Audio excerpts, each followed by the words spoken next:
From the center of the universe, now in its 7th season covering your 19-time Grey Cup champion Toronto Argonauts, it's the X's and Argos podcast with Argos color analyst Ben Grant and Coach JB.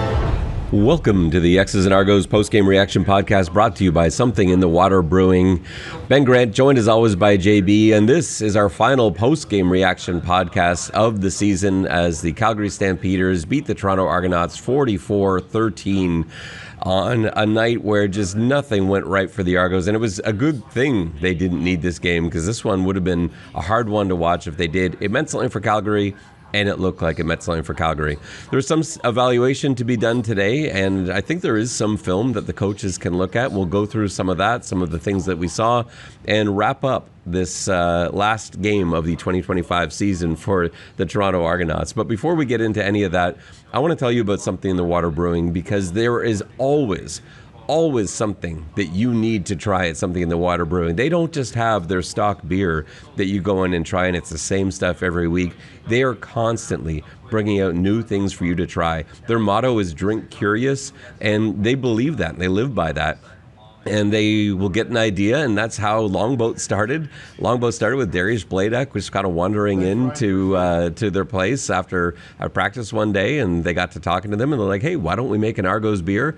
And that was the birth of Longboat, which you can still go and try down at Something in the Water Brewing. And I'm sure that's how Ghost Taco came about, too, thinking, like, wouldn't it be nice to have some tacos here? And suddenly they have the best tacos in the city at Something in the Water Brewing to go along with their award-winning beer.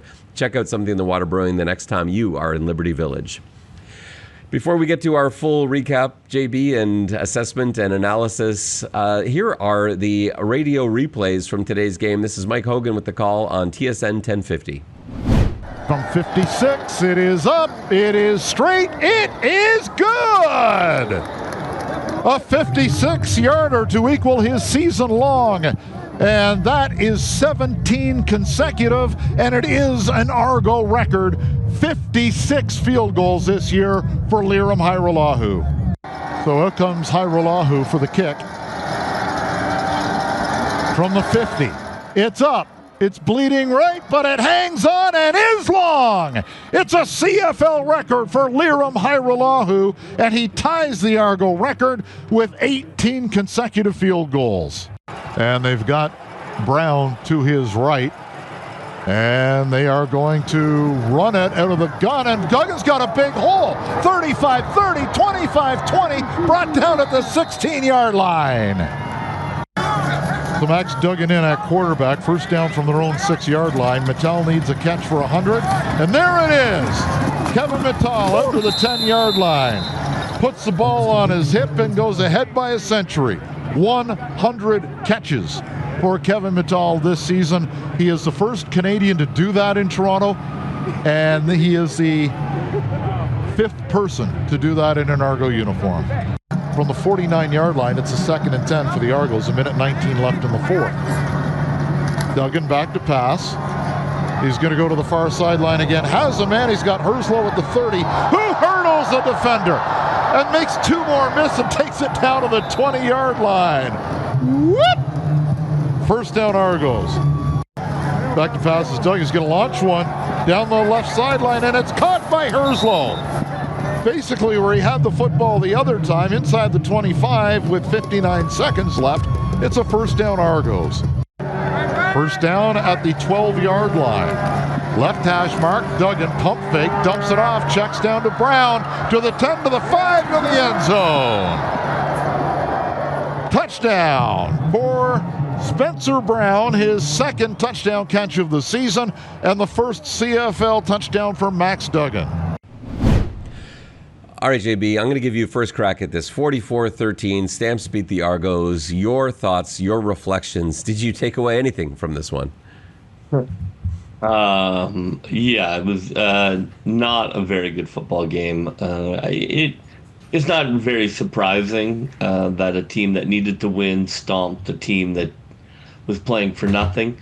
I thought, based on last week, that the Argos might be able to put up more of a fight. But I mean, with the guys who were ruled out with injury, it was, it wasn't just the team that had nothing to go on. I mean, this was really, like threes, were playing, and so when you're not a playoff team and then you play some backups, you're going to be hard pressed to be competitive against a playoff team.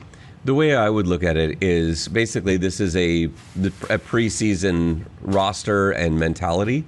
You have guys that you're trying to get into games, you're trying to give guys touches and time, and the regular starters that you do have out there are really banged up at this time of year.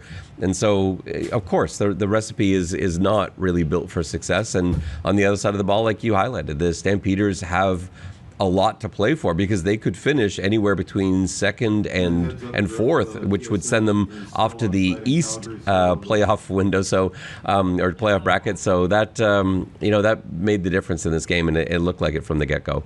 Let's talk about the quarterbacks a little bit first, and I'll give you first swing at your thoughts on Jarret Doege here. So Doege, now this is his 5th career start, over 3 years. We saw a half from him today, 15 of 19 for 119, no touchdowns, 1 interception. I didn't actually think this was his best game. I thought he looked a little bit better last week in Saskatchewan. What did you think of Jarret Doege today? I didn't think he was very good. I mean, I don't really have any strong opinions. I think he is kind of lower tier backup. He doesn't really flash anything that makes you feel like there is a ceiling that we're not seeing. It feels like we've seen the ceiling. So he's okay. He can make some passes, but there's very little about his game that registered any excitement from me. It's so hard to tell sometimes with quarterbacks, especially in the CFL, because there are like 2 guys that were good from the get-go. Like through 5 starts, there were 2 guys that looked like they could play CFL football. One was Ricky Ray, who was good from the beginning, and the other is Davis Alexander, who is very new at it, but looks like he can be dominant in this league. Everybody else struggled. Like for guys like Anthony Calvillo, even, it was like several teams and seasons before suddenly you're like, hey, you know what, this guy might actually turn into something. It turned out he was one of the best CFL quarterbacks ever. It's hard for me to sort of say through 5 starts, well, that's it on Jarret Doege, but at the same time, I did want to see a little bit more from him today. Now, the interception, it's hard to put fully on him. The game started with a pick 6, which is a horrible way to begin a football game and a bit of an omen or sign of things to come. It looked like Dave Unger III lost his footing on that. He had a hitch route, lost his feet, ended up being picked for 6, and Calgary got off to that great start. But you take away that play, you take away another play where he was simply throwing, actually 2 plays where he's throwing the ball away, and you end up with almost perfect completion percentage. But what I didn't like is that he never really looked downfield. If you've got 15 completed passes for 119 yards, that's a little bit of a flag for me, especially in a game where you're trying to show something, in a game where this is now your 3rd, 4th start with the team. I would like to see just a little bit more, not necessarily risk-taking, but there's stuff downfield. Calgary was playing to stop the run today, like most teams have all season long. They're basically saying, go ahead, beat us with Jarret Doege's arm. And instead of taking those shots downfield, he was taking safe completions for the most part. I'd like to see more arm. I just would like to see a trait to kind of catch my attention. I just didn't see anything. Yeah, and I get that. And the panic worries me because I at least want to see some poise back there. And not only did you have back-to-back intentional grounding penalties, it looked like a little bit of panic when he was under pressure. Now, part of that's on the offensive line. I thought John Boss, again, had a bit of a rough day today. He had a tough matchup. This Calgary D-line is no joke, and when you get Big 96 in there, this is not an easy team to deal with in the Calgary Stampeders. They do get pressure on the quarterback, and I think if you're not double teaming Hutchings, you're going to be in trouble. And it seemed like every time tonight they left Hutchings one-on-one with a guard, it either ended in a sack, a hurry, a pressure, a knockdown. And it seemed to affect Doege. It seemed like he was aware of this clock ticking and was just trying to get that ball out quick and short, and that's why he wasn't able to generate any touchdown drives. Sticking with the quarterback theme, Tucker Horn came in to start the second half. I've been really excited to see Tucker Horn. I couldn't wait to get a look at him in this environment. He's had the whole season to learn the playbook. He's worked as a 3 and then as a 2. I didn't think he looked great tonight either, and I think it's a very small sample size. I think I want to see Horn again. But I think the concern for Toronto, you don't have any more games. There's no more time to see Tucker Horn. I believe in Horn as a prospect, as a guy that you want to develop. He's won everywhere he's been. I think he's a very smart quarterback, very good decision maker, very good fundamentals. But there was nothing in his 8 pass attempts that made me think there's a spark. There's something that I've got to see a little bit more from. And so if you're the Argonauts looking at this offseason, you're like, well, Chad Kelly's our 1. We don't know who our 2 is, because Nick Arbuckle's probably going to get an offer of some size from another team around the league, whether it's Ottawa, Winnipeg, who knows where that comes from. And so you're looking at between Doege and Horn and Duggan, like, is there a number 2 quarterback here? I'm not sure we saw anything tonight where you'd say, yes, absolutely, we know the answer. And so that worries me a little bit with what we saw from, or I guess what we didn't see from Tucker Horn as well, even though it was limited. Well, they're going to need to find some quarterbacks in the offseason. That's, I didn't feel anybody, like I felt like in camp, you certainly liked them more than I did. So I would love to see somebody who inspires a little more optimism in terms of potential talent. Now, what I did like, and this is a slightly different conversation, but in terms of quarterbacks, Max Duggan came in and scored the only touchdown for the Argos tonight. You have to be very careful with assessing Max Duggan because this happened late. This was truly in what we'd call garbage time, last couple minutes of a game in which Calgary had already had a few guys banged up. Vernon Adams Jr. got hurt. That obviously is a huge concern for Calgary going forward. They had a couple other guys that went down and needed to be helped off the field or treated for injury. That's obviously concerning. So in a game like that where they're just trying to get to the final whistle, it's tough to look at Max Duggan's performance and say, yes, well, we absolutely know what to do with these pass attempts, these completions, these rushing attempts. But what I will say is he showed me everything I was hoping to see from him as a number 3 quarterback next year. When I look at building a quarterback room, I want my starter to be a star, and I think they have that in Chad Kelly. I want my backup, ideally, to be a veteran who's been there, has done it before, can come in and win you a couple games if need be. If your quarterback goes on the shelf for 3 or 4 games, you feel like you can tread water and go 500. And then I want my 3rd string quarterback to be a short yardage specialist. I want him to be a guy you can send in for quarterback sneaks, a guy you can send in for a change of pace if you need it, or that guy that you'll send in on 2nd and 2, 3rd and 2 when you need something to generate a first down. We saw that from Max Duggan tonight. Let me go through some of his stats.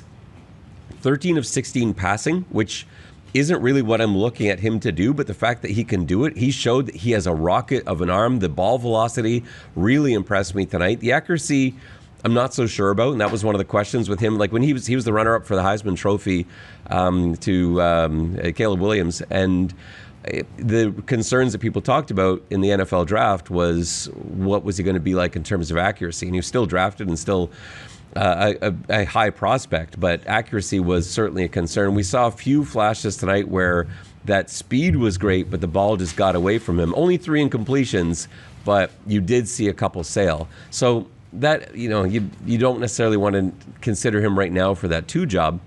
But what he did in short yardage truly impressed me. He had the successful quarterback sneaks that didn't just go for inches, they went for yards.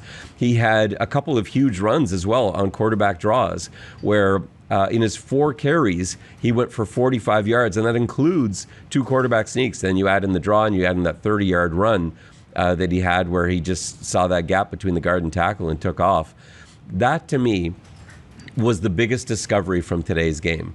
If nothing else, I think they came out of today's game saying, that guy's our number 3 quarterback for next season. And if you can nail down something like that, which I actually think is a hugely important roster spot, then I think they've achieved something in what was otherwise a very ugly game tonight. Yeah, he earned his invite to camp next year.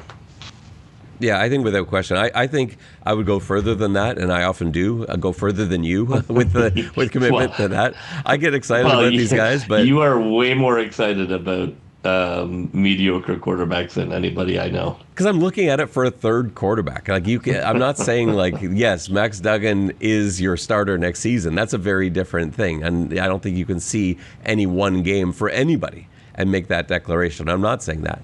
But I have been waiting for seasons now for Toronto to have a short yardage guy because everybody else has one. Every other team is so frustrating week after week to see automatic quarterback sneaks. 3rd and 1 is an automatic first down. 2nd and 1 is an automatic first down. And the Argos haven't had that. Max Duggan gives you a threat, not only to convert that first down, you can play around with it too. You can run some trickery. He looked very confident back there, and he should be. You know, he was in a national championship, like led his team, led TCU to a national championship game. This is a guy that has been on a big stage and seen a lot of success. And so I feel very confident at this moment. I would lock him in right now as Toronto's 3rd string quarterback for next season, and I'll continue my hunt for that number 2 job because I don't think that question was answered. Well, I would also be interested who the number 1 quarterback is, but that's a combo for another time. Yeah, well, I'm locking in Chad Kelly as the number 1 quarterback, but again, we'll deal with that, and as we get set for the offseason, we have to look at the various possibilities that the Argos are facing as they look to rebuild the roster a little bit over the next few months. Let's get into some of that defensive play here. I got Mike Hogan dropping by for a word here. Hi, JB. I care what you think. I've heard enough from Ben. I just want to at this time thank all the Argo fans for following the team this year.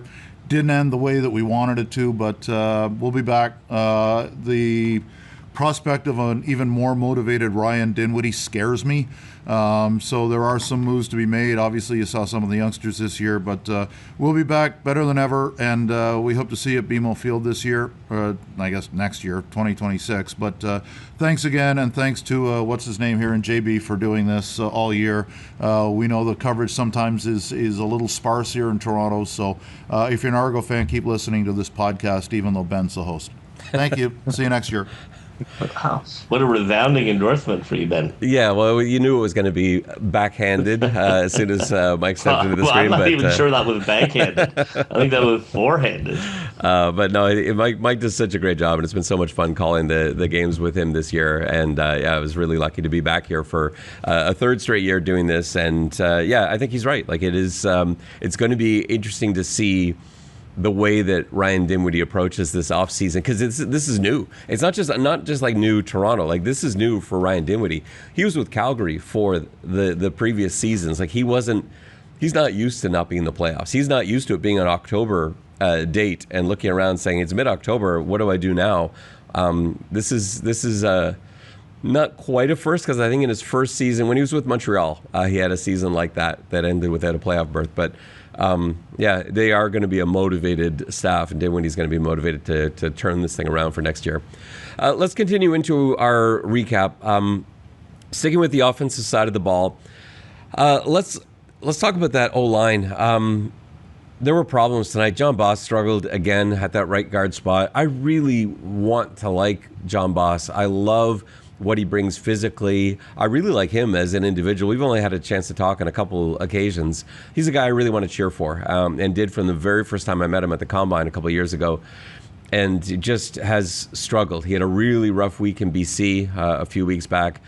Didn't perform that well today. Had a couple very tough matchups. Like I said, anytime you're stuck going up against Hutchings, it's going to be a problem for anybody in the league. That was rough for him tonight. Ryan Hunter didn't have his best game either. Richards on the left guard spot was blown by a few times. I think, he, like a lot of these guys, are battling through injury. And then Kemp was frustrated. He took that penalty late in the game after Toronto's touchdown, I think, as probably a way of venting some of this frustration. But this O-line, probably needs to be talked about a bit further in the offseason, something that we thought would be a position of strength this year. And I thought this game kind of was indicative of what their play has been like most of the season. Yeah, I don't think. I mean, Boss didn't look like a starting offensive lineman. I mean, it felt like the plan for him coming out of camp was to be like the extra lineman on the line, or like as a wing. You know, where if you want to run some plays where he comes across and blocks. So I think that he was put into some tough positions because they needed him to play. And yeah, definitely. I mean, I think for sure they need to add one tackle.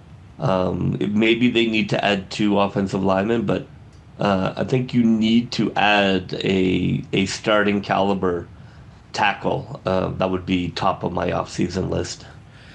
And continuing through the offense, strange for the running backs. Deontay McMahon, playing in McMahon Stadium, got the start today and had 1 carry for 6 yards, and that was it. And then it was the Spencer Brown show, and I just didn't understand that in terms of building a depth chart. Spencer Brown has been the starter.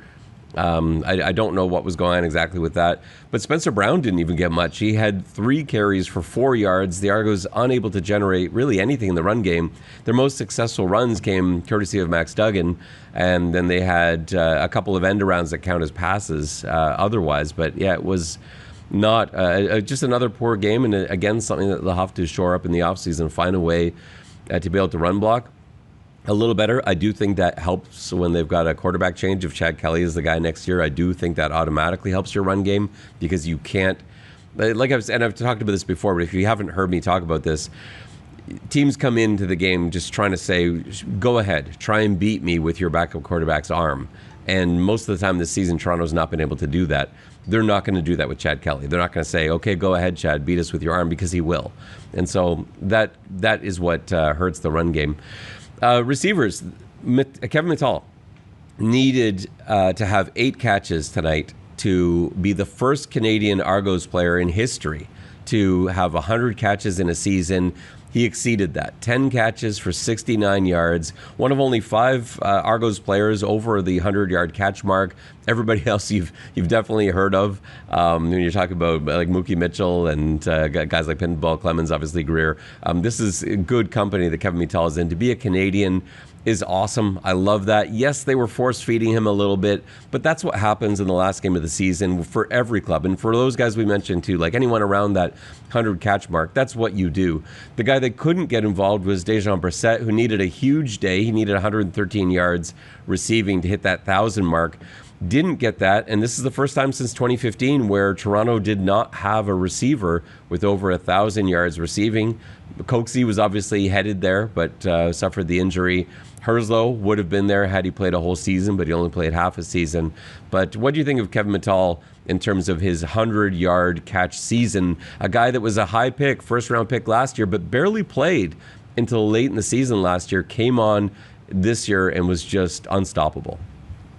Yeah, we've talked about it all season. He's a star. He absolutely is somebody you can build an offense around as he gets more sophisticated in his routes and more experienced, and is able to kind of do those sort of veteran wide receiver moves for getting off man or getting open. I mean, watching it, he's just on pure talent right now.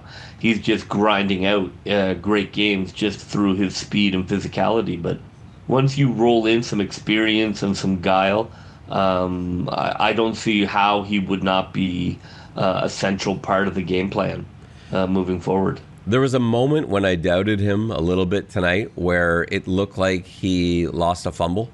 He caught a pass, looked to turn up field, and then suddenly I saw him like reach with his off arm, and I'm thinking, oh, the ball's free, and then suddenly there was the ball bouncing on the turf. And I thought that's what had happened. I thought he'd fumbled the football. When you saw the replay, what actually happened was some savvy. He realized that he was in jeopardy of losing the ball. That arm moving was to re-secure it. And so he secured the football, and then his shin hit the ground. And then once that happened, he let it go. But to me, that awareness, knowing that the ball was in danger of being pried loose and him reaching over, sort of shows you that his instincts are all right. Like he's going to be a star, and to have a Canadian player, a guy that you can count on like that and build around like that in your receiving room is massive. So it was great to see him hit that 100-yard mark. I was cheering for both he and Brissett to be able to hit those markers, and it was unfortunate that Brissett just never got going. He ended up with only 4 targets, 3 catches for 20 yards. Mital, 10 catches on 12 targets, only 69 yards. It was a lot of underneath stuff, and that's what Mital seems to get. But that's what you talked about in terms of opening up the things he can do. It's hard from, like, he's inside so much, and that our position makes it a bit more difficult because you don't typically have those routes downfield. You're used a lot more as a blocker. But I would like to see him. He's got the speed. I would like to see him used deeper downfield going forward. Let's switch over to the defensive side of the ball. Of all the milestones I thought we would see broken tonight, the one I would have bet on, the one I thought was surely going to come down, if not in the first quarter, in the first few plays, was Cameron Judge needing 100 defensive plays, 100 total defensive plays. He came into tonight with 98. All he needed was 2 things, 2 tackles, a tackle and a forced fumble, tackle and a knockdown, whatever. He needed 2 things. Cameron Judge ended the night with only 1 tackle, and that, to him, I'm not sure. I don't know how much milestones matter to him. He's been around. He's done things. He's won, and he's succeeded at the highest level. So I don't know how much that bothers him. It bothered me because he's had such a great season. I desperately wanted him to make that 100 defensive plays mark, and I can't believe it. I'm stunned. I know he came out late in the game. He didn't play the whole thing through, but have you ever seen a Cam Judge game where he ended up with only 1 tackle? Very unusual. He's usually good for at least 4 every game. Again, I don't know. I don't think it triggered anything in his contract. I don't know how important it was to him, but it would have been nice to have a little landmark to kind of celebrate a good season. Yeah, for sure. And in terms of the rest of the defense, that defensive line, I think, was a problem tonight in 2 ways. One, when Vernon Adams was in there, they could not generate any pass rush. They just couldn't get home with or even hurry up Vernon Adams. He had a lot of time back there. And then the other problem was stopping the run. They could not get, it was the secondary. It wasn't even the linebacker level, as we talked about with Cameron Judge's lack of stats. The Calgary's O-line was double teaming and then climbing. They had that, it was perfectly done, these sort of duo style plays where they double team the middle guy and climb to the linebacker and take him out. And so on so many of those Dedrick Mills runs, it was Derek Sluka that had to make first contact, or McFadden or Drew who had to make first contact, which is not what you want. And that's why Mills ended up with 14 carries for 115 yards and a touchdown.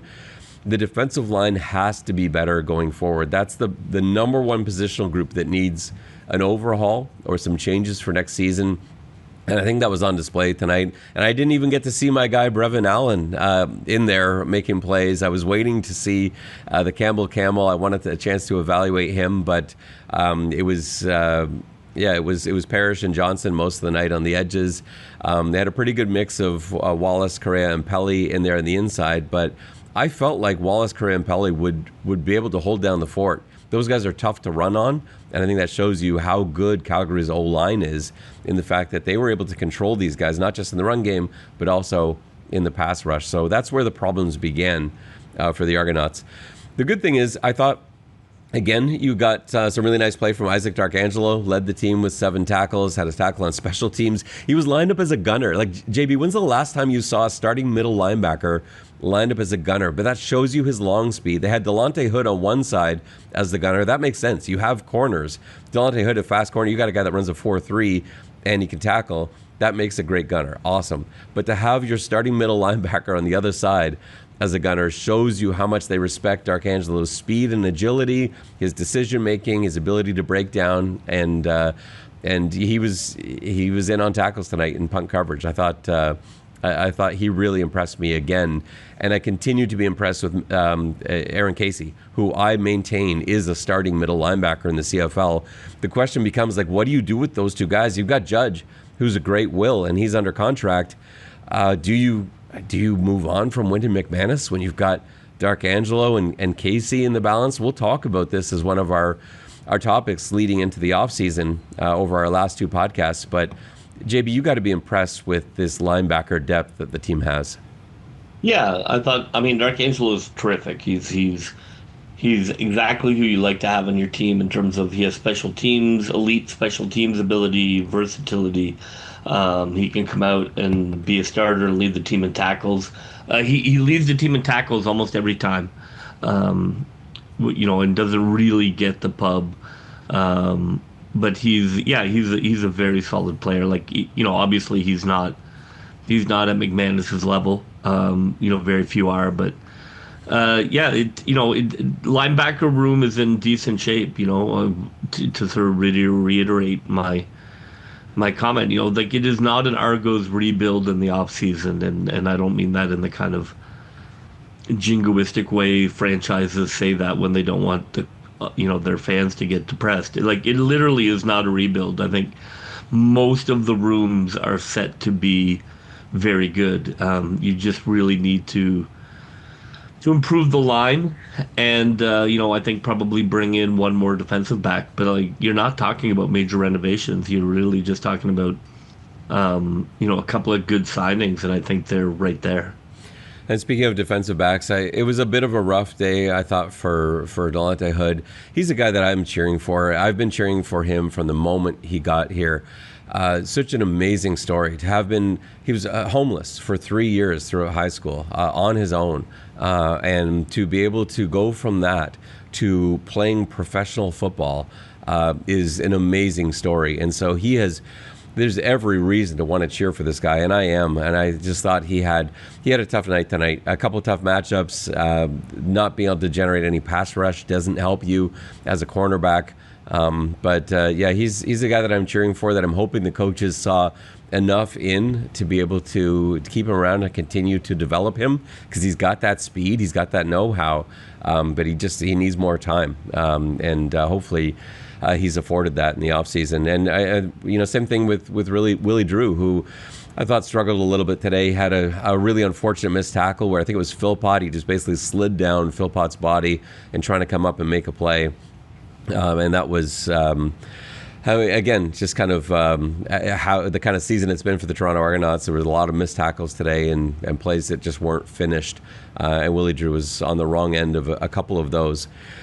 Shifting over to special teams, JB, this is where we saw some more records set. Lirim Hajrullahu, a man that we have raved about all season long, a man that I think you might even write down as your Argos MOP for the season, if you had a vote for that.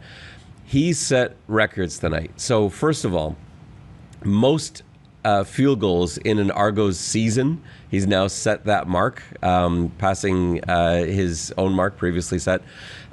He also has the most tied the most consecutive field goals. He had hit 18 straight before missing 2 in a row. Wouldn't you know it? That's often how streaks go. And not only that, the 2 that he hit to set that mark, or to tie that mark, were both 50 plus, a 56-yarder and a 50-yarder to tie that most consecutive field goal streak for an Argos kicker.